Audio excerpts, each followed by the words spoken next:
நெகேமியாவின் புத்தகம் 2வது அதிகாரம் 4வது வசனம். அப்பொழுது ராஜா என்னை பார்த்து, நீ கேட்கிற காரியம் என்ன என்றார். நீ கேட்கிற காரியம் என்ன என்றார். அப்பொழுது நான் பரலோகத்தின் தேவனை நோக்கி ஜெபம் பண்ணி ராஜாவை பார்த்து, ராஜாவுக்கு சித்தமாயிருந்து அடியேனுக்கு உமது சமூகத்தில் தயை கிடைத்ததானால் என் பிதாக்களின் கல்லறைகளில் இருக்கும் பட்டணத்தை கட்டும்படி யூதா தேசத்துக்கு நீர் என்னை அனுப்ப வேண்டிக் கொள்ளுகிறேன் என்றேன். அனுப்ப வேண்டிக் கொள்ளுகிறேன். நாம் ஜெபம் பண்ணுகிற போது இந்த ஜெபத்திற்கான பதிலை தேவன் தருவதற்கு விரும்புகிறார். அது உண்மை. ஆனால் நாம் எதற்காக ஜெபிக்கிறோமோ அது வாக்கியத்தின் அடிப்படையிலானதாக இருக்க வேண்டும், தேவ சித்தத்தின்படி இருக்க வேண்டும். யாராவது நம்மிலே ஜெபிக்கின்ற போது அந்த ஜெபத்திற்கு பதில் உங்களுக்கு வரவில்லை என்றால் அதற்கு ஒரு காரணம், உங்களுடைய ஜெபம் ஒருவேளை தேவ சந்நிதிக்கு சேரவில்லையோ என்னவோ. ஏன் சிலருடைய ஜெபம் தேவ சந்நிதியை எட்டுவதில்லை என்று கேள்வி கேட்டால், ஏசாயாவின் புஸ்தகம் 59வது அதிகாரம் 1வது வசனத்திலே இப்படி சொல்லப்படுகிறது, இதோ ரட்சிக்கக்கூடாதபடிக்கு கர்த்தருடைய கை குறுகிப் போகவும் இல்லை, கேட்கக்கூடாதபடிக்கு அவருடைய செவி மந்தமாகவும் இல்லை. உங்கள் அக்கிரமங்களே உங்களுக்கும் உங்கள் தேவனுக்கும் நடுவாக பிரிவினையை என்ன செய்கிறது? உண்டாக்குகிறது. ரட்சிக்க வேண்டுமென்று தேவன் விரும்பினாலும், அவர் ஆச்சரிய காரியங்களை செய்ய வேண்டுமென்று எண்ணினாலும், தேவனிடத்திலிருந்து மேன்மையான ஆசீர்வாதங்களை நாம் பெற விடாதபடி நம்மை தடுப்பது எதுவென்றால், முதலாவது நம்முடைய பாவங்கள் தான். நீ செய்த தப்புகளும் நீ செய்த பாவங்களும் தான் தேவனிடத்திலிருந்து பதிலை பெற விடாமல் தடுத்து கொண்டிருக்கின்றது. எனவே இந்த விஷயத்தை தயவு செய்து எல்லோரும் உணர்ந்து கொள்ள வேண்டும். நீங்கள் செய்கிற ஜெப விண்ணப்பத்திற்கான பதில் ஒருவேளை வராமல் இருக்கிறதென்றால் முக்கியமாக அதற்கான காரணம், அதாவது நீ பாவம் பண்ணிக்கிட்டே ஜெபம் பண்ணினா பதில் வராது. பாவங்களை தொடர்ந்துகிட்டே ஆனா ஜெபம் பண்ணி ஜெபத்துக்கான பதில் வர வேண்டும்னா அதுவும் சாத்தியமில்லை. தெரிந்தே தப்புக்களை செய்து கொண்டு தெய்வ சந்நிதிக்கு வந்து எவ்வளவுதான் கண்ணீர் விட்டாலும் அதற்கு பதில் வராது. ஒரு சந்தர்ப்பத்திலே ஒருவர் இப்படி சொன்னார். ஒரு முறை அதை கூட வாசிக்கலாம். யோவான் எழுதின சுவிசேஷம் 9:31 வாசிக்கின்றேன். பாவிகளுக்கு தேவன் செவி கொடுக்கிறதில்லை என்று அறிந்திருக்கிறோம். தேவன் பாவம் செய்கிறவர்களுடைய ஜெப விண்ணப்பங்களை ஏற்க மாட்டார். அப்படின்னா தயவு செஞ்சு கவனிக்கணும். நீ பாவத்துக்குள்ளேயே வாழ்ந்துகிட்டு பாவங்களை தொடர்ந்து செஞ்சுக்கிட்டு தேவனுடைய வார்த்தைகளை கேட்கிற போது அந்த வார்த்தைகள் உன்னை சரி செய்து பரிசுத்த ஆவியானவர் மனம் திரும்புதலுக்குள்ளாக உன்னை நடத்தும் போது நீ செய்கிற அந்த மனம் திரும்புதலுடன் கூடிய ஜெபம் தேவனால் கேட்கப்படும். இதே நேரம் கவனிக்கணும், பாவிகளின் ஜெபத்திற்கு தேவன் செவி கொடுக்கிறதில்லை என்றால் தயவு செய்து அதை சரியான புரிதலோடு அணுக வேண்டும். பாவிகளின் ஜெபத்திற்கு தேவன் செவி கொடுக்க மாட்டார் என்றால் நான் ஒரு பாவி, நான் ஒரு பாவமுள்ள ஸ்திரீ, அப்போ ஆண்டவர்கிட்ட வந்து மனம் திரும்பி ஜெபம் பண்ணா தேவன் கேட்க மாட்டாரா அப்படின்னு நினைக்காதீங்க. அதைத்தான் சொல்லுகிறேன், கவனிங்க. சிலுவையிலே கிறிஸ்துவின் பக்கத்திலே தொங்கிக் கொண்டிருந்த ஒரு கள்ளன், ஒரு கொலைபாதகன் அன்று ஜெபம் செய்தான். இயேசுவே, நீர் உம்முடைய ராஜ்யத்தில் வரும்போது அடியேனை நினைத்தருளும் என்று அவன் ஜெபித்தான். கவனிங்க, அது அவன் தன் பாவங்களை அறிக்கையிட்டு தேவனை பற்றிக்கொள்ள வேண்டும், தேவனுடைய ராஜ்யத்திற்கு சேர வேண்டும் என்ற ஆசையோடு செய்யும் ஜெபம். தாவீது கூட பாவத்திலே விழுந்தான், பின்பு மனம் திரும்பி ஜெபம் செய்தான். தேவா, என்னை ஈசோப்பினால் சுத்திகரிங்க, என்னை சுத்திகரிங்க ஆண்டவரே, என்னை பரிசுத்தமாக்குங்க ஆண்டவரே என்று அவன் ஜெபித்தான். அதாவது நீ பாவம் செய்கிற போது தேவனோடு சமாதானமாவதற்கு செய்கிற ஜெபம் இருக்கிறதல்லவா, அது அறிக்கையிட்டு மனம் திரும்பி ஜெபம் செய்தான். அந்த ஜெபத்தை தேவன் கேட்டார். அதாவது தேவனோடு கூட உன்னுடைய வாழ்க்கையை சமாதானம் பண்ணுவதற்காக நீ மனம் திரும்பி ஜெபிக்கின்ற போது கவனி, அந்த பிரார்த்தனையை தேவன் கேட்பார். மனம் திரும்பியதற்கு பிறகு, தேவனோடு சமாதானமானதற்கு பிறகு, தேவன் உன்னை மன்னித்ததற்கு பிறகு மறுபடியும் நீ பாவத்திற்குள்ளே போய் பாவத்திலேயே உழன்று கொண்டு ஒண்ணுமே தெரியாத மாதிரி திரும்ப வந்து நீ ஜெபம் பண்ணனா அந்த ஜெபம் தேவ சந்நிதியை எட்டவே எட்டாது. எனவே உன் ஜெபம் முதலாவது தேவ சந்நிதியை எட்ட வேண்டும் என்றால் அதற்கு உன் இருதயம் தேவனுக்கு அங்கீகாரமானதா இருக்க வேண்டும். தயவு செஞ்சு கவனிங்க. அன்று தேவனிடத்திலே ஆபேலும் அதே போல காயினும் இவங்க 2 பேருமே காணிக்கைகளை கொண்டு வந்தார்கள். இன்னும் கவனமாய் பார்ப்போம் என்றால் ஆதியாகமம் 4வது அதிகாரத்தில் முதலிலிருந்து சில வசனங்களை வாசிப்போம் என்றால் தேவன் ஆபேலையும் ஆபேலுடைய காணிக்கைகளையும் ஏற்றுக்கொண்டார் என்று வேதத்திலே நாம் பார்க்கிறோம். என்றால் தேவன் முதலாவதாக ஆபேலை அங்கீகரித்தார். ஆபேலை தேவன் அங்கீகரித்தார் என்பதனால்தான் அவனுடைய காணிக்கைகளும் அங்கீகரிக்கப்பட்டது. அதற்கு பிறகு தேவன் காயினையும் அவனுடைய காணிக்கைகளையும் அங்கீகரிக்கவில்லை. காயினுடைய காணிக்கையையும் காயினுடைய ஜெபத்தையும் தேவன் அங்கீகரிக்க வேண்டும் என்றால் முதலாவது காயினை அவர் அங்கீகரிக்க வேண்டும். ஆபேலை தேவன் அங்கீகரித்ததினாலே ஆபேலினுடைய இருதயம் தேவனுக்கு அங்கீகாரமாக இருந்ததினாலே ஆபேல் கொண்டு வந்து கொடுத்த அவனுடைய காணிக்கைகளை தேவன் ஏற்றுக்கொண்டார். அதாவது தேவனுடைய ஜெபத்திற்கு செவிசாய்க்க வேண்டும் என்றால் உன் ஜெபத்திற்கான பதிலை தேவன் தர வேண்டும் என்று நீ ஆசைப்பட்டால் அதற்கு முதலில் தேவன் உன்னை ஏற்றுக்கொள்ள வேண்டும். உன்னை தேவன் ஏற்றுக்கொள்ள வேண்டும் என்றால் நீ தேவனுக்கு ஏற்ற வாழ்க்கை வாழ வேண்டும். தேவனுக்கு அங்கீகாரம் இல்லாமல் வாழ்ந்து கொண்டு தேவன் உன்னை அங்கீகரிக்க வேண்டும் என்றால் அது சாத்தியம் அல்ல. எனவே முதலாவது தேவனும் ஜெபத்தை கேட்க வேண்டும் என்றால் உன்னை அவர் ஏற்றுக்கொள்ள வேண்டும். உனக்கும் தேவனுக்கும் மத்தியிலே ஐக்கியம் இல்லாவிட்டால், சகவாசம் இல்லாவிட்டால் உன் ஜெபம் அங்கீகரிக்கப்பட சாத்தியமில்லை. அன்று நெகேமியா செய்த ஜெபத்தை தேவன் அங்கீகரித்தார். காரணம் என்னவென்றால் நெகேமியாவை தேவன் அங்கீகரித்திருந்தார். நெகேமியாவின் வாழ்க்கை தேவனுக்கு அங்கீகாரமானதாயிருந்தது. எனவே கவனிங்க, அவனுடைய ஜெபம் தேவனுக்கு அங்கீகாரமான ஜெபமாக இருந்ததினால் ஒருவேளை உன்னுடைய ஜெபத்திற்கு பதில் வருவதில்லை என்று நீ நினைப்பா என்று சொன்னால் முதலில் நீ செய்ய வேண்டியது என்னவென்றால் உன் இருதயத்தை நீ பரிசோதிக்க வேண்டும், பரிசீலிக்க வேண்டும். 139வது சங்கீதத்தினுடைய கடைசி வசனத்திலே தாவீது சொல்லுகிறான், தேவனே என்னை ஆராய்ந்து என் இருதயத்தை அறிந்து கொள்ளும், என்னை சோதித்து என் சிந்தனைகளை அறிந்து கொள்ளும், வேதனை உண்டாக்கும் வழி என்னிடத்தில் ஏதாவது உண்டோ என்று ஆண்டவரிடத்திலே பரீட்சிக்க சொல்லுகிறான். உமக்கு விருப்பமில்லாத காரியம் ஏதாவது என்னிடத்தில் இருக்குமோ என்னவோ, ஆண்டவரே என்னை பரிசீலித்து பரீட்சித்து பரிசோதித்து என்னை பரிசுத்தப்படுத்துங்க ஆண்டவரே. இப்படிப்பட்ட ஜெபத்தை நாமும் செய்தால் அவ்வளவு நன்றாக இருக்கும். நான் தேவனுக்கு அங்கீகாரமான வாழ்க்கை வாழ வேண்டும் என்று ஆசைப்படுவோர் என்ன செய்ய வேண்டும்? தினந்தோறும் இருதயத்தை பரிசோதித்துக் கொள்ள வேண்டும், பரிசீலித்து பார்த்துக் கொள்ள வேண்டும். சாதாரணமா ஆண்டவரே அறிந்தும் அறியாமலும் நான் செய்த தவறுகளை மன்னிங்க ஆண்டவரே என்று சொல்லிக் கொண்டே இருப்போம். உண்மையில் அந்த வார்த்தை சரியானது இல்லைங்க. ஏனென்றால் நாம் எந்த தப்பையும் தெரியாம செய்யறதில்லை.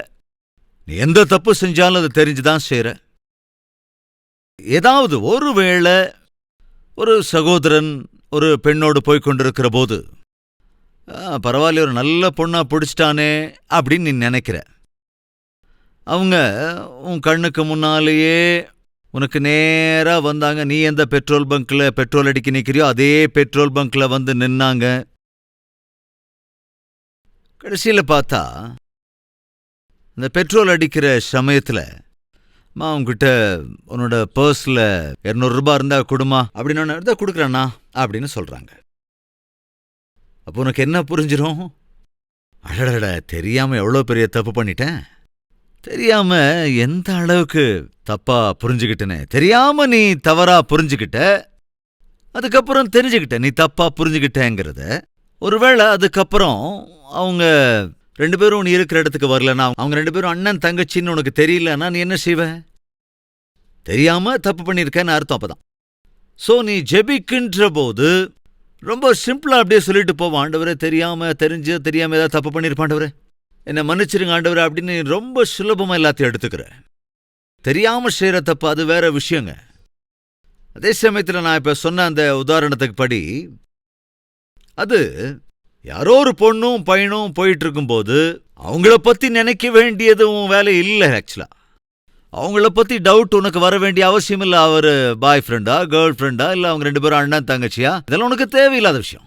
ஆனா சில டைம்ல சில பேருடைய குணம் அப்படிப்பட்டது. அதாவது நீங்க புரிஞ்சுக்கணுங்கிறதுக்காக நான் ஒரு உதாரணத்தை சொன்னேன். உண்மையில அவங்க 2 பேரும் கேர்ள் ஃப்ரெண்ட் பாய் ஃப்ரெண்ட் இல்ல. பின்னாதான் தெரிஞ்சது அவங்க 2 பேரும் அண்ணன் தங்கச்சின்னு. அதை தெரிஞ்சுக்கிட்டதுனால உன் மனசுக்குள்ள நீ ஃபீல் பண்ண, ஐயோ தவறா அவங்கள பார்த்து நான் தப்பா நினைச்சுக்கிட்டேனே அப்படின்னு நீ சொல்ற. ஒருவேளை உன் பக்கத்துல வரலன்னா அந்த விஷயம் உனக்கு தெரிஞ்சிருக்காது.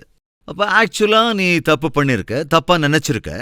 சோ ஜெபம் பண்ணும்போது கவனிக்க வேண்டியது, உணர்ந்து கொள்ள வேண்டியது என்னவென்றால், காலையில் எந்திரிச்சதுலேருந்து நைட்டு தூங்க போற வரைக்கும் நீ எந்த தப்பு செஞ்சாலும் சாதாரணமா நீ தெரிஞ்சுதான் செய்ற. தெரியாம செய்யற தப்புங்கிறது ரொம்ப குறைவுதான். எனவே தயவு செஞ்சு நைட்டு தேவனிடத்துல வந்து எல்லாத்தையும் ஒன்று சேர்த்து எல்லாத்தையும் ஒரு மூட்டையா கட்டி, ஆண்டவரே தெரிஞ்சு தெரியாம செஞ்ச நிறைய தப்பு இந்த மூட்டையில் இருக்கு, இதெல்லாம் பிரிச்சு பார்த்து நீங்க பாத்துக்குங்கப்பா, அதனால நான் மன்னிச்சிருங்க ஆண்டவரே, உமக்கு ஸ்தோத்திரம் அப்படின்னு இந்த மாதிரி ஜெபம் பண்ணக்கூடாதுங்க. முணு ஜெபம் பண்ணிட்டு போகக்கூடாது. தேவ சன்னதிக்கு வரும்போது கட்டாயமா கணக்கை ஒப்புவித்து ஜெபிக்கணும்.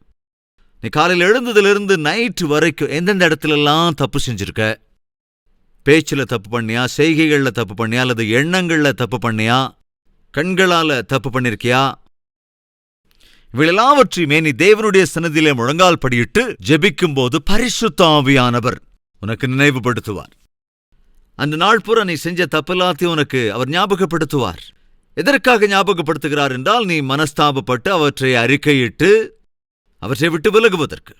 சோ நீ ஜெபிக்கின்ற போது முதலாவது உன் ஜெபம் அங்கீகரிக்கப்பட வேண்டும். தேவன் அதற்கு அற்புதமான பதிலை தர வேண்டும் என்றால் முதலில் நீ அங்கீகாரமாய் இருக்க வேண்டும். உன்னுடைய வாழ்க்கை அங்கீகாரமானதா இருக்கணும். உன்னுடைய ஆவிக்குரிய நடத்தை, நீ செய்கிற ஜெபம் ஏற்றுக்கொள்ளப்படுகிறதா இருக்க வேண்டும். அப்படி இல்லாமல் ஒருவேளை உன்னுடைய வாழ்க்கை தேவனுக்கு விரோதமாக இருந்து, நீ செய்கிற வேலைகளாக இருந்தாலும், பேசுகிற பேச்சாக இருந்தாலும், சிந்தையோ செயலோ அல்லது பார்வையாக இருந்தாலும், உன்னுடைய எண்ணங்கள் அல்லது நீ சம்பாதிக்கிற நடைமுறைகளாக இருந்தாலும், உன்னுடைய நடை உடை பாவனைகளாக இருந்தாலும், இது தேவனுக்கு விரோதமாக இருக்கும் என்றால், தேவனுக்கு விரோதமாக நடந்து கொண்டு அவரிடத்தில் அற்புதமான பதிலை பெற வேண்டும் என்றால் அது சாத்தியம் அல்ல. நெகேமியாவினுடைய ஜெபத்தை தேவன் அங்கீகரித்தார். காரணம் என்னவென்றால், நெகேமியா தேவனுக்கு அங்கீகாரமாக வாழ்ந்தவன். உங்கள் எத்தனை பேருக்குள்ள இந்த ஆசை இருக்கு? என்னுடைய ஜெபத்தை தேவன் அங்கீகரிக்க வேண்டும் என்று மனப்பூர்வமாய் விரும்புகிறேன் என்கிறவர்கள் கையெழுத்து காமிக்கிறீங்களா? ரைட் ஃப்ரெண்ட்ஸ், என்றால் கவனிங்க.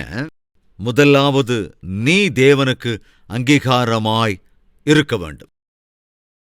நீ எந்த ஜெபம் செய்தாலும், எவ்வளவு தீவிரமாக ஜெபித்தாலும், எவ்வளவு பாரத்தோடு ஜெபித்தாலும், பற்றுதலோடு ஜெபித்தாலும், முதலாவது நீ செட்டில் பண்ணிக்கொள்ள வேண்டியது என்னவென்றால், ஆண்டவரே நான் உமக்கு அங்கீகாரமாக இருக்கிறேனா? என்னுடைய இருதயம் உமக்கு முன்பாக சரியாக இருக்கிறதா? உன்னுடைய இருதயம் தேவனுக்கு முன்பாக சரியாக இல்லாமல் உன் ஜெபத்திற்கு பதில் வருவது சாத்தியமல்ல. அப்போஸ்தலருடைய நடபடிகள் 8வது அதிகாரத்திலே இதை நாம் வாசிக்க முடியும். அப்போஸ்தலருடைய நடபடிகள் 8வது அதிகாரம் 19வது வசனம் வாசிக்கிறேன். நான் எவன் மேல் என் கைகளை வைக்கிறேனோ அவன் பரிசுத்தாவியை பெறத்தக்கதாக எனக்கும் இந்த அதிகாரத்தை கொடுக்க வேண்டும் என்றான். பேதுருவும் யோவானும் யார் மீதெல்லாம் தங்கள் கரங்களை வைத்தார்களோ அப்படி கரங்களை வைத்தபோது அவர்கள் பரிசுத்தாவியை பெற்றுக்கொள்வது, இவற்றை அங்கிருந்த சீமோன் என்ற ஒரு நபர் பார்க்கிறான்.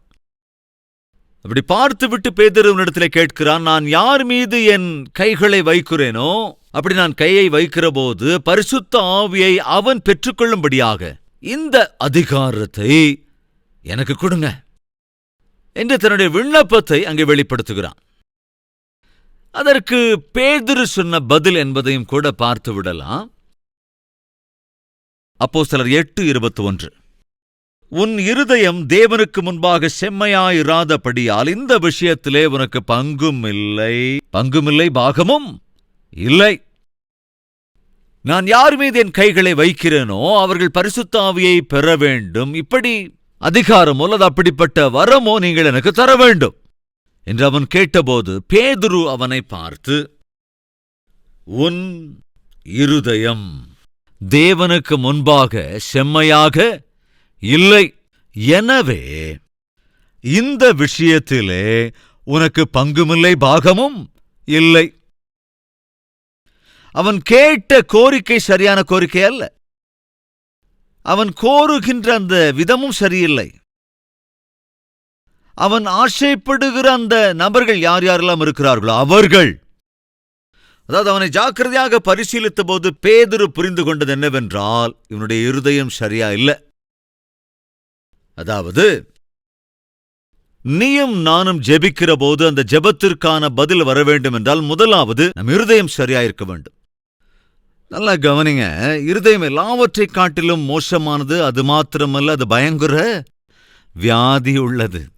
சோ உன்னுடைய இருதயத்திலே மோசமோ வஞ்சனையோ அல்லது இருதயத்தில் பாவமோ இருக்கும் என்றால் நீ செய்கிற ஜெபத்திற்கு பதில் வராது. எனவே முதலாவது நீ ஜெபிக்கின்ற போது, முக்கியமாக தனிமையிலே நீ ஜெபிக்கின்ற போது, 4 பேரோடு சேர்ந்து ஜெபிக்கும் போது நம்முடைய பாவங்களை அறிக்கை செய்வது என்பது கொஞ்சம் சுலபமா இருக்காது. 4 பேர் சேர்ந்து ஜெபிக்கின்ற போது சபைக்காக ஜெபிக்கலாம், குடும்பத்துக்காக ஜெபிக்கலாம், ஒருவருக்காக இன்னொருவர் ஜெபிக்கலாம், தேசத்துக்காக ஜெபிக்கலாம், ஆத்ம ரட்சிப்புக்காக ஜெபிக்கலாம், எழுப்புதலுக்காக ஜெபிக்கலாம், அல்லது உங்களுடைய தேவையின் அடிப்படையில் ஒருவருக்காக இன்னொருவர் ஜெபிக்கலாம். நல்லதுதான். ஆனால் தனிமையிலே ஜெபிக்கும் போது நீ செய்ய வேண்டிய ஜெபம் முதலாவது என்னவென்றால், ஆண்டவரே, என்னுடைய இருதயம் உமக்கு முன்பாக சரியாக இருக்கிறதா இல்லையா? என்னுடைய இருதயம் உமக்கு முன்பு சரியாக இல்லாவிட்டால் தயவு செஞ்சு நான் மன்னிங்க ஆண்டவரே. அதே போல அந்த நாளிலே நீ செய்கின்ற உன்னுடைய வேலைகளிலே, ஊழியங்களிலே எங்கே தவறுகள் நடந்ததோ, தப்புகள் நடந்ததோ, அது ஞாபகம் இல்லாமல் இருக்கலாம். ஆனா கவனிங்க ஃப்ரெண்ட்ஸ், நாம் தவறு செய்கிற போது உடனே நாம் புரிந்து கொள்ள தேவன் நமக்கு ஒரு மனசாட்சியை அருளியிருக்கிறார். அந்த மனசாட்சி என்ன செய்யும்? உன்னை கண்டிக்கும். உங்கள் எத்தனை பேருக்கு மனசாட்சி இருக்கு? கொஞ்சம் கையை உயர்த்தி காண்பிக்கிறீங்களா? கொஞ்சம் பேர் கையை உயர்த்தல. காரணம் என்ன? என்னைக்கோ அதை கொண்டு போட்டுட்டாங்க. மனசாட்சியை கொண்டு போட்டுறது. சாதாரணமாக மனசாட்சி என்ன செய்யும் என்றால், நீ தவறு செய்கிற போது நீ செய்வது தவறு, நீ செய்வது தப்பு, நீ செய்வது தப்பு என்று கண்டித்துக் கொண்டே இருக்கும். முதல் தடவை ஏதாவது நீ திருடணும்னு முயற்சி பண்ணும்போது உன் இருதயம் பயங்கரமா அடிக்கும் இல்ல? Dub dub lub dub lub dub lub dub lub டப்னு அடிச்சுக்கிட்டே இருக்கும். முதல் தடவை ஏதாவது திருடணும்னு முயற்சி பண்ணும்போது ரொம்ப பயமா இருக்கும், உடம்பெல்லாம் வேர்த்துரும், இன்னும் படபடன்னு இருக்கும், கைகாலெல்லாம் நடுங்கும், உன் இருதயம் ரொம்ப ஸ்பீடா அடிக்கும், உன்னுடைய மனசாட்சி கண்டிச்சுக்கிட்டே இருக்கும், மனசாட்சி உன்னை கண்டிச்சுக்கிட்டே இருக்கும். நீ செய்யறது தப்பு, நீ செய்யறது தப்பு, நீ செய்யறது தப்பு. ஆனா அப்படி மனசாட்சி உன்னை கண்டிக்கிற போது, சேச்சா இந்த தப்ப நாம செய்யக்கூடாது, நான் செய்யறது சரியே இல்லை அப்படின்னு நீ ஒருவேளை பேக் அடிச்சிட்டேன்னா, உன்னுடைய மனசாட்சி உன்னை கண்டிக்கிற போது பாவம் செய்யாமல் நீ பின்னுக்கு அடி எடுத்து வைத்ததால நீ அன்னைக்கு அந்த பாவத்தை செய்யாம என்ன செஞ்சிட்ட? ஜெயிச்சிருக்கிற. அதே சமயத்துல நீ ஏதாவது தப்பு செய்கிற போது உன் மனசாட்சி உன்னை கண்டிக்கிற போது அதோட கழுத்தை நெரிச்சேன்னு வையே, அதை கொன்னுட்டேன்னு வையேன், அதுக்கப்புறம் மனசாட்சி மறுநாளும் நீ தப்பு பண்ணும்போது அது கழுத்தை பிடிச்சிருக்கதா, நீ செய்யறது தப்பு, கொஞ்சமாவது எச்சரிக்கை ட்ரை பண்ணும், பயப்படு அப்படின்னு நீ மறுபடியும் கழுத்தை அப்படியே திருப்பி போட்டுட்டேன்னு வச்சுக்கோங்களேன். நீ 3வது தடவை நீ தப்பு பண்ண போகும்போது உன் மனசாட்சி உன்னை கண்டிக்காது. அடப்பாவி மனுஷன், என்னத்தான் நீ கொண்டு போட்டுட்டிய, செய் நீ நினைக்கிற பாவத்தை செஞ்சுக்கோ. சோ மனசாட்சி, அதாவது தேவன் நாம் தவறு செய்கிற போது இந்த தப்பு செய்யாமல் இருக்க வார்னிங் தரும்படியாக, நீ செய்வது தப்பு தப்பு என்று எச்சரிக்கை செய்வதற்காக தேவன் அற்புதமான எச்சரிக்கை, அதாவது ஒரு வார்னிங் பெல்லை தேவன் அருளியிருக்கிறார். அதை நீ கொண்டுட்டேன்னு வச்சுக்கா, அதுக்கப்புறம் உனக்கு, அதாவது நீ செய்யற தப்புன்னு அது எச்சரிக்கை வச்சிருக்காது. கொஞ்ச நேரத்துக்கு முன்னால் எல்லாரும் நிறைய பேர் கை உயர்த்தினீங்க மனசாட்சி இருக்குன்னு. அப்போ உண்மையாக மனசாட்சி இருந்தா நீ தப்பு செய்வது என்பது சாத்தியமல்ல. ஏனென்றால் நீ தப்பு செய்கிற போது அது என்ன செய்யும்? அந்த மனசாட்சி உன்னை கண்டித்துக் கொண்டே இருக்கும். யோவான் எழுதின 1வது நிருபம் 3வது அதிகாரம் 21வது வசனம், 20வது வசனத்திலிருந்தே கூட வாசிக்கலாம். இதனாலே நாம் நம்மை சத்தியத்திற்குரியவர்கள் என்று அறிந்து நம்முடைய இருதயத்தை அவருக்கு முன்பாக நிச்சயப்படுத்திக் கொள்ளலாம். நம்முடைய இருதயமே நம்மை குற்றவாளிகளாக தீர்க்குமானால் தேவன் நம்முடைய இருதயத்திலும் பெரியவராயிருந்து சகலத்தையும் அறிந்திருக்கிறார். எனவே நம்முடைய இருதயத்தை நாம் தேவனுக்கு முன்பாக நிச்சயப்படுத்திக் கொள்ளலாம். தேவன் நமக்கு மனசாட்சியை கொடுத்திருக்கிறார், அல்லது இருதயம் அவ்வப்போது, அதாவது நீ தப்பு செய்கிற போதெல்லாம் உன்னை கண்டித்துக் கொண்டே இருக்கும். அதைத்தான் மனசாட்சி என்கிறோம். எந்த தப்பு செய்வதற்கு அடியெடுத்து வைக்கிறாயோ அப்படி போகிற வேளையில இருதயம் உனக்கு முன்பாக அதை உணர்த்தி, நீ செய்வது தப்பு, நீ செய்வது தவறு என்று குற்றவாளி என்று தீர்க்கும் போது நாம் என்ன செய்யணுங்க? உடனே ஒரு அடி பின்னால போய் தேவனை நோக்கி பார்த்து, ஆண்டவரே என்ன மன்னிங்க ஆண்டவரே, நான் செய்யக்கூடாததை செய்ய போய்விட்டேன், பார்க்கக்கூடாததை பார்க்க போய்விட்டேன், போகக்கூடாத இடத்திற்கு போக துணிந்து விட்டேன், சொல்லக்கூடாத வார்த்தையை சொல்ல போய்விட்டேன். ஆனால் என் மனசாட்சி என்னை கண்டித்திருக்கிறது, என் இருதயமே என்னை குற்றவாளி என்று யோசித்தது. ஆண்டவரே என்ன மன்னிங்க ஆண்டவரே. நம்மள நிறைய பேருக்கு இருக்கிற ஒரு யோசனை என்னன்னா, பெரியசா தப்பு பண்ணாதான் தப்பு பண்ணிட்டோம்னு நினைப்புமே தவிர, கவனிங்க, வேதம் சொல்கிறது விபச்சாரம் செய்யக்கூடாது என்று நீங்கள் அறிந்திருக்கிறீர்கள் அல்லவா? அப்படிப்பட்ட பார்வையால் பார்க்கிற எவனுமே ஆல்ரெடி விபச்சாரம் பண்ணிவிட்டான். அப்படின்னா என்ன அர்த்தம்னா, தேவன் உன்னையும் என்னையும் நியாய தீர்ப்புக்குள் எடுத்துக்கொள்வது நாம் செய்த தீய காரியங்களுக்காக மாத்திரமே அல்ல, தேவன் உன்னையும் என்னையும் தீர்ப்புக்குள்ளாக எடுத்துக்கொள்வது நம்முடைய எண்ணங்களின் அடிப்படையிலும் கூட, நம்முடைய எண்ணங்களின் அடிப்படையிலும் கூட தேவன் நம்மை நியாயம் தீர்ப்பார். மறந்து போயிடாதீங்க. He will not only judge us according to our deeds, but also according to our thoughts. தேவன் நியாயம் தீர்ப்பது நம்முடைய செய்கைகளால், நம்முடைய நடத்தைகளால் மாத்திரமே அல்ல, நமக்கு அவர் சிட்சை விதிப்பது நம்முடைய எண்ணங்களின் அடிப்படையிலும் கூட சிட்சை விதிப்பார். யாரோ கிரியைகளின் மூலமாக பாவம் செய்து கொண்டே இருப்பார்கள். அவர்களை பார்க்கும் போது பயங்கரமா திட்டுற மாதிரி திட்டுவான். அவன் எண்ணத்துக்குள்ள உனக்கு அந்த நினைப்பு இருக்கு. அப்ப அவனுக்கு உனக்கு என்ன டிஃபரன்ஸ் இருக்கு? எனவே அன்பு சகோதர சகோதரிகளே, நாம் தேவ சன்னதிக்கு வருகிற போது நம்முடைய இருதயங்கள் எந்தெந்த விஷயத்துல நம்மீது குற்றம் சுமத்துகின்றதோ அதை உணர்ந்து கவனித்து நாம் நம்முடைய தேவனுக்கு முன்பாக நம்முடைய இருதயத்தை சரி செய்து கொள்ள வேண்டும். இன்று தேவன் என்னோடு தெளிவாய் திட்டவட்டமாய் பேசியிருக்கிறார். முழு இருதயத்தோடு சரி செய்யப்பட்ட நல் மனசாட்சியோடு என் தேவனுடைய சன்னதியிலே நான் இருப்பேன். எனக்கும் தேவனுக்கும் இடையே எந்த தடையும் வராமல் பார்த்துக் கொள்வேன். தனிமையிலே தேவனுடைய சந்நிதியிலே முழங்கால் படிட்டு ஜெபித்து, யூகிக்கிறதை காட்டிலும், எண்ணுவதை காட்டிலும், ஆசைப்பட்டதை காட்டிலும் ஏராளமான அதிகமான சமாதானத்தை நான் பெற வேண்டும் என்று ஆசைப்படுகிறேன் என்போர் என்னோடு சேர்ந்து இந்த ஜெபத்திலே ஒருமனப்படுவீர்களா?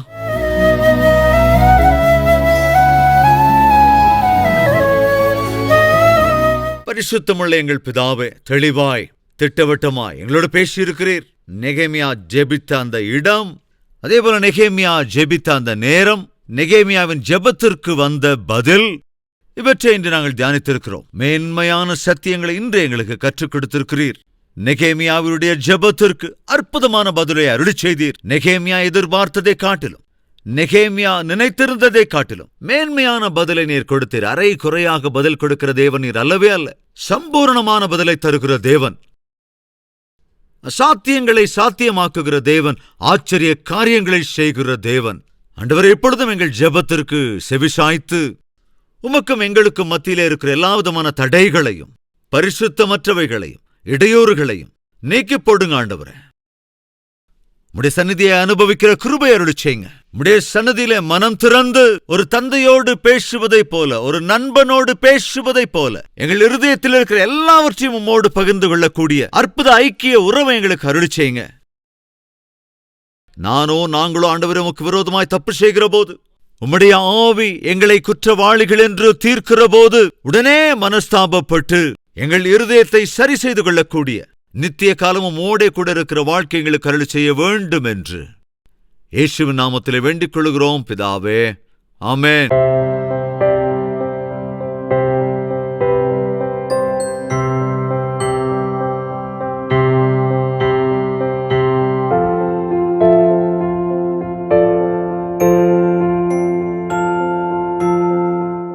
எங்கள் முகவரி: கல்வரி, தபால் பெட்டி எண் 30, குக்கட்பள்ளி, ஹைதராபாத் 72.